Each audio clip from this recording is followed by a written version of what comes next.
Raise your hand if you're exhausted by November events in Wizards Unite. No, Winnie, no! Winston almost skipped the dialogue. Welcome back to WizardPhD. I'm Professor Lynette, and we are starting the brilliant week 2 for Stronger United. As with last week's week 1, I am a little cramped this week, so we're just gonna do the dialogue that comes up and see what we can learn. Alright, so first we have Hermione talking to us. Harry informed me that the Calamity appears to be focused on the Ministry itself. It's vitally important that you continue returning foundables that you find, but I must ask you to be discreet. The public is looking for the Ministry to be a source of calm. We have no idea what would happen if the Calamity just whisked us all away at once. I don't think that's possible, but I also would never have imagined anything like that was feasible in the first place. Wait. Alright, so Hermione's trying to pull the senior minister, Ministry of Magic, of trying to keep the public calm. Also, Hermione's comment about the Calamity taking all of us. I don't know what that looks like. What does that mean? We made it to Saturday, where I finally got all of the port keys that I needed and walked them, and we're ready. Oh, I should probably open these though. So let's do that. Let's see what we get here. All right, back to Umbridge's office. Oh, I think I have backspace. More Rumpinhorn. Oh, toadstools for that Barulfios. I would like that. Thank you. Frogbrain. I mean, I'll take XP, thank you. Don't need any more hair, really, and I really don't need any more of the Brilliant Family XP for Stronger United. Oh my gosh, I love Out There. So you see the memos flying. That's so cool. Don't need family XP, no! Oh, I might have a 10K in here. Okay, well, we're gonna have to save the 10K opening for when I have a Barufio's going. One more Rumpinhorn, 2 unicorn hair. 3! Oh yeah, oh yeah. Oh, not yet. Not yet, 10K. Any more cool things? Just some XP. Okay, we're gonna place these images now. We are at the Stronger United. We're getting some runestones because I got so much of this family XP from those. And as we remember from the earlier, we had Hermione talking about the Ministry, the target from the Calamities on the Ministry, and she kind of wants people to not panic. But it's like, come on, Hermione. People are gonna be panicking. Arthur was a dedicated Ministry employee, but he wasn't exactly famous. Yeah. It's curious that the Calamity should focus on him. I don't think so at all. Okay, so look.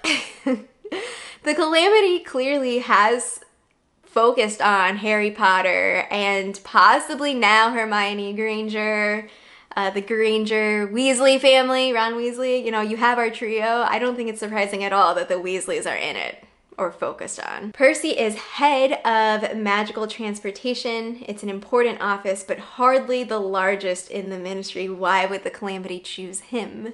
So again, thinking about the Weasley family. I don't know. I think that it's also important to note that Arthur was part of the Order of the Phoenix, so if we're trying to make that connection, and we have Percy, who also is part of, when we're thinking about who is fighting against Voldemort, if we're keeping that as the focus, Voldemort seems to somehow be connected to all of this, or at least these specific time periods that are focused on. I want to know about Hermione right now. What does she say about herself?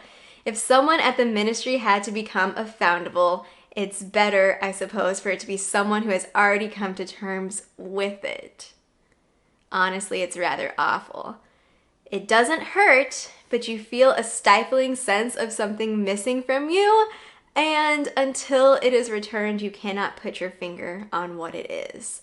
I hope you never have to endure it. Oh my god. So we had this a little bit before. We saw a little bit of the people in the ministry who were affected in the previous events, the memory was stolen from them. We had that dialogue, we had that information before.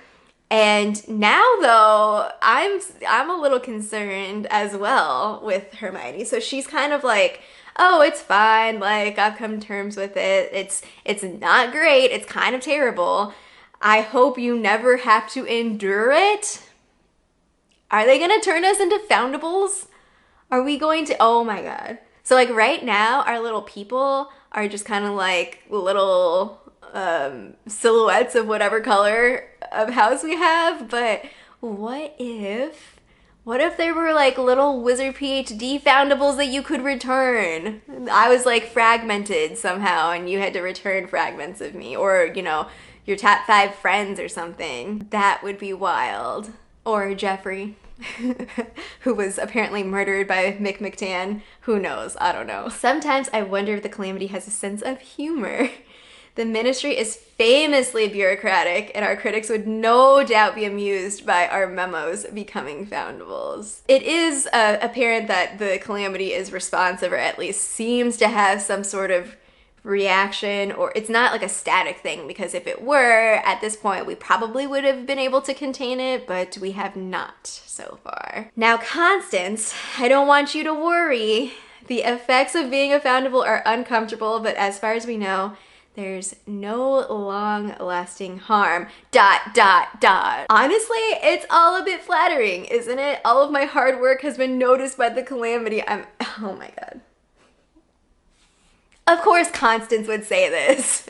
What a dork. Oh my gosh.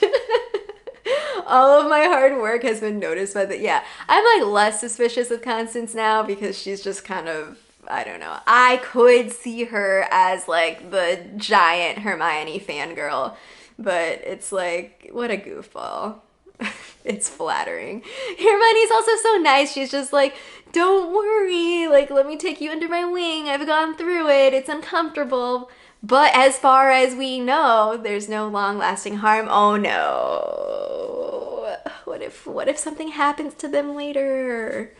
What if something happens to our friends? The Daily Prophet seems to turn up as a foundable often. It's not surprising given how desperately people await the latest issue for news on the Calamity.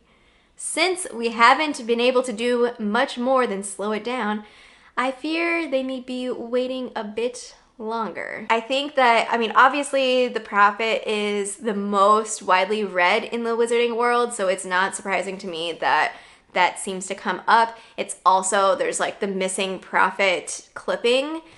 We have the one with Hamish Steed, who using the foundable spell, and that being very specific to track down this dude to be murdered.